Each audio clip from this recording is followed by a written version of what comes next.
Hi, I'm Dr. Ariane from the Movement Paradigm. Did you know that your scars, whether that's from a surgery or a fall or even a tattoo, can provide significant psychological and functional consequences?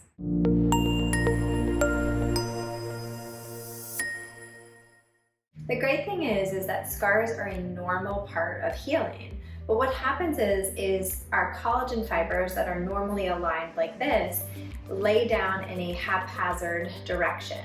So because of this, the tissue, the myofascial tissue, is much stronger. However, it is not as elastic and typically not as functional. Our fascial tissue is considered our ectoskeleton, so it is the glue that holds us all together. So it surrounds all of our muscles and our organs, and it has 7 times more sensory nerves than our muscle does.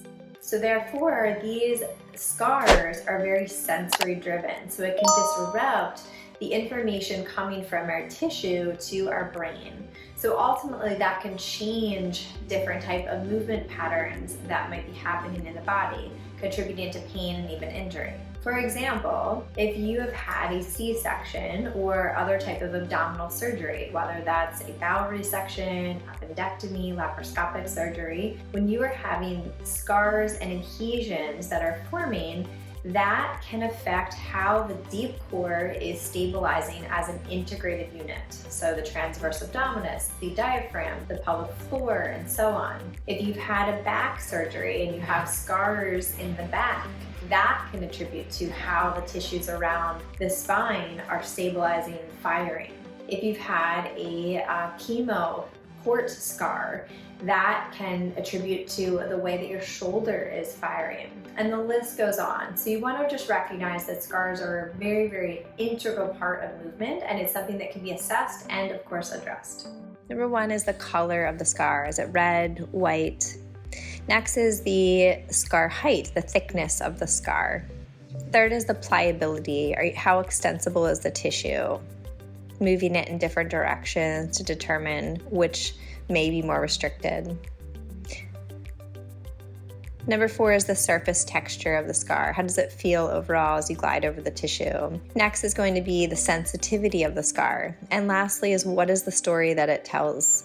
So now after you've assessed your scar, the next step would be to begin to treat it. And you want to think of this as a very gentle yet intentional approach. So the first thing might need to be desensitization, where you would use a washcloth and just gently rub over the scar. That is to desensitize any type of hypersensitive scar if you found it to be painful. After you've done that, if needed, then you can begin by just a basic smudging technique where you put pressure with your hand into the skin and you're moving the skin over the tissue. So as opposed to just rubbing, you're moving the skin gently in ideally the direction that it did not seem to move in so well. And you would just hold that for a period of time. So you could start with smudging back and forth. You can move to holding, and then you could also just do gentle circles. Now, of course, you want to go on the scar as well as around the scar as well to make sure that you're really improving the elasticity of the scar. You can also use rock tape to address your scar. So what's happening when you are working on your scar?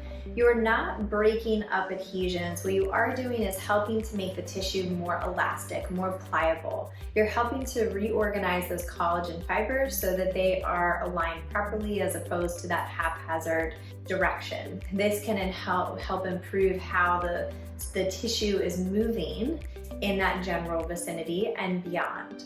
So of course, the last step is integration. You want to integrate whatever type of scar work you did into healthy, mindful, intentional movement.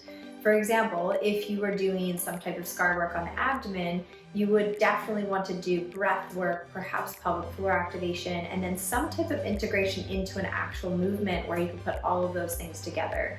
Maybe a dying bug, a bird dog exercise, some kind of basic stabilization exercise. All right, so now you know how to assess your scar as well as treat your scar. And if you have any questions, please make sure to give us a comment, give it a like, share it with your friends and family, and of course, subscribe to our YouTube channel, The Movement Paradigm, for weekly tips on mindset, nutrition, and movement. Thank you.